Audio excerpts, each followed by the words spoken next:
Бәріңе сәлем. Ақша бұл мақсатқа жету My құралы. name is Jordan Belfort. Оны әркім әртүрлі жолмен табады. Біреулер өмір бақи жұмыс жасаса да, бай бола алмайды.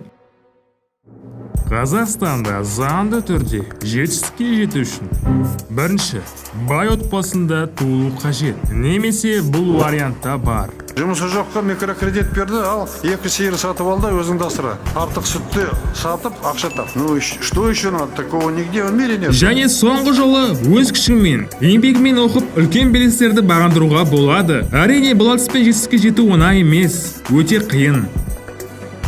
Кейбіреулер өмірді әділетсіз деп жатады. Иә, шынымен де әділетсіз. Бірақ сен осылай жай барақат видео қарап отырғанда, басқа біреулер байып, танымал болып жатыр. Түрім жоқ, даусым жоқ деп ойласаң, міне саған мотивация. Бүгінгі видеода сен интернет арқылы үнсіз, бірде-бір сөз айтпай, танымал жұлдыз болған бақытты жандарды көресің. Просто повезло. Возможно, в этой жизни кому-то больше повезет, чем тебе, но, как говорится, везет сильнейшим. Интернеттің арқасында Арген, Иманбек және Хабилейм жұлдыз болды. Бұлардан да көп айта берсең блогер жұлдыздар бар, бірақ мен қысқаша тек осыларға тоқталып өтемін. Мысалға Хабилейм қазіргі таңда ең танымал тиктокерлердің бірі. Бірақ осыдан 3 жыл бұрын ол қарапайым официант және фабрикаларда жұмыс жасады. Оның әке-шешесі қолайлы өмір сүру үшін Сенегалдан Италияға қоныс аударды. Бірақ ол оған оңайға соққан жоқ. Басында олар кедей өмір сүрді. Дислексия ауруының кесірінен школда оқи алмай, колледжге түсе алмай қалады. Пандемиядан кейін тіпті жұмысынан да айырылып қалады. Бәрі осы жерден басталады. Жұмысы жоқ, ақшасы жоқ болса да, езуінен күлкі кетпейді. Ол адамдардың өмірде күліп, оптимист болуға шақырады. Хаби социалдық желілерге, яғни тиктокқа, қысқа лайфхак видеолар сала бастайды.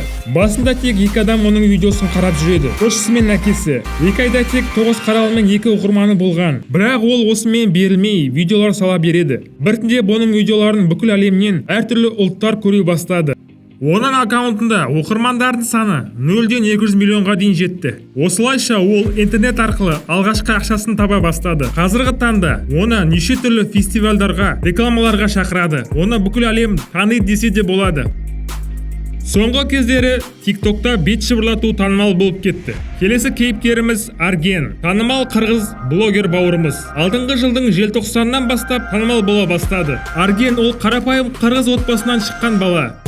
Қазіргі таңда тек блогерствомен айналысады. IT саласындағы оқуын колледжден шығып тастап кеткен. Жалпы оны Сигма ретінде таниды.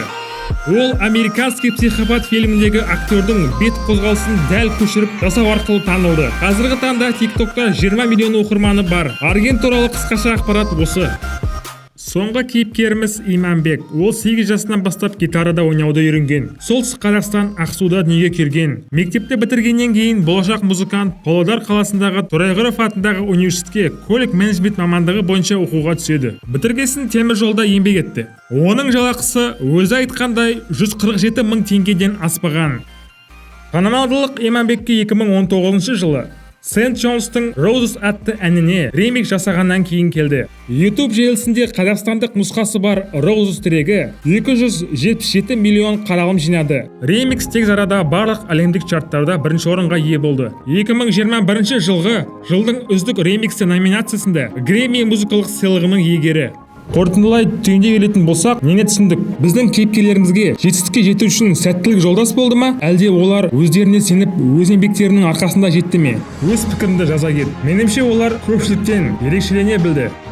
Ең бастысы өзіңе сен және еңбек ет. Қалған уақыт көшете жатар. Назарларыңызға рахмет. Видеоны тіркеліп кет, сау!